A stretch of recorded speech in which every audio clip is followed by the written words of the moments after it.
Uma análise marxista do liberalismo econômico.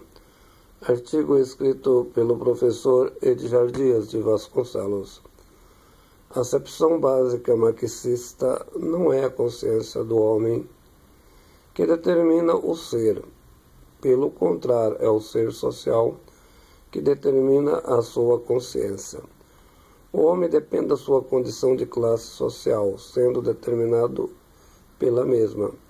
A existência do homem está condicionada a um modo de produção, a forma política em que a sociedade se organiza para produzir. Todo homem é produto do seu tempo histórico. A consciência é, em geral, o próprio tempo, motivo pelo qual nenhum homem está acima da produção política do tempo, das ideologias do mesmo.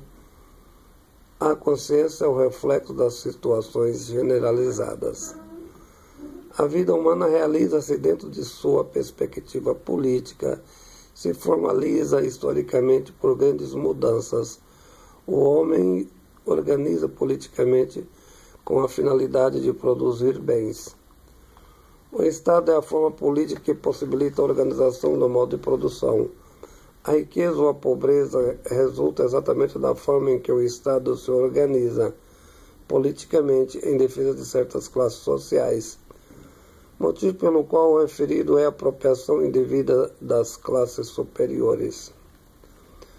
Historicamente, a sociedade passou por várias formas organizativas da produção, sendo a última a mais importante de todas as formas, o modo de produção capitalista. Portanto, a necessidade de explicar em que consiste a essência do modo de produção capitalista, que é a forma política em que o capitalismo se organiza para obter lucros por meio da propriedade privada. O capital é o grande mecanismo produtivo da forma de organização política do Estado capitalista. Parte significativa do lucro advém por meio do capital, sendo que, por outro lado, também pela produção. Em uma análise crítica a respeito da riqueza como resultado da produção, explica-se Karl Marx, não apenas como venda do produto, mas como resultado da mais-valia. É fundamental entender o aspecto técnico do significado etimológico, o sentido do conceito em referência. Exatamente pelo fato que nessa acepção realizam os aspectos de alienação da situação de classe da vida operária. Então, qual o verdadeiro sentido da etimologia mais-valia? Resumidamente, a diferença entre o que o operário produz e o que lhe é pago em forma de salário pela produção. Na verdade, o capitalista não paga o real preço pela mão de obra. Exatamente por essa razão que Marx considerava a mais-valia como roubo legalizado institucionalmente, o motivo essencialmente das diferenças das classes sociais. Portanto, numa visão marxista, o consumo desigual, devido às formas desiguais salariais, e também, por outro lado, os homens ocupam postos desiguais no mundo do trabalho. Esses conjuntos são responsáveis pelo aparecimento das classes sociais.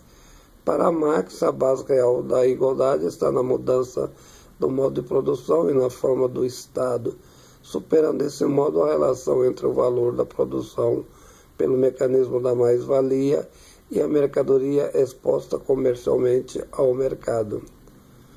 Para que a mercadoria possa ser trocada justamente, seria necessária uma relação de igualdade entre a produção e a comercialização, o que não é possível por meio da sociedade capitalista. Não existem condições de igualdade de troca devido à relação diferencial na relação de compra e venda entre os proprietários, donos dos meios de produção, e o comércio.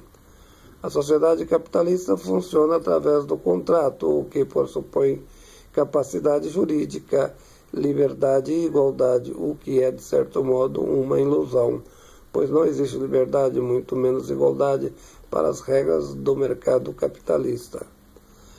O trabalhador, para Karl Marx, vive apenas a ilusão da liberdade, do mesmo modo em relação à igualdade. quando se efetiva a realização do contrato do trabalho. O trabalhador não tem liberdade para vender ou não sua força de trabalho. Ele vende pelo valor quanto o proprietário desejar pagar. O contrato não permite decidir a respeito do que vai produzir, como vai realizar a produção, as condições de trabalho, etc. O trabalhador não escolhe nem mesmo o valor do seu salário. Simplesmente é comandado por forças estranhas a ele mesmo. Entrega a única coisa que ele tem, a sua força de trabalho. Retira com efeito a posse do produto feito por meio da sua elaboração. Ao vender a força do trabalho, perde o próprio produto construído. Desse modo, diminui-se a si mesmo, despolitiza, aliena e coisifica. Não é mais referência para sua própria pessoa ou personalidade.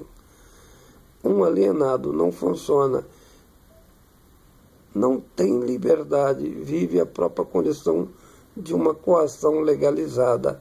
A igualdade e a liberdade, que do ponto de vista da institucionalidade parece existir, é apenas uma ilusão criada pelo capitalismo de mercado, que manipula as leis, a política e a legalidade em defesa do sistema capitalista e do modo de produção e do Estado como corpo jurídico que defende as formas das relações produtivas.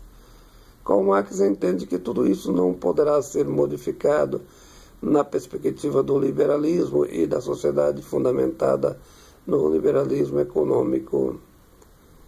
Necessário, portanto, uma revolução de caráter socialista no primeiro momento e, posteriormente, a eliminação da economia de mercado, o estabelecimento do modo de produção comunista para poder estabelecer a igualdade.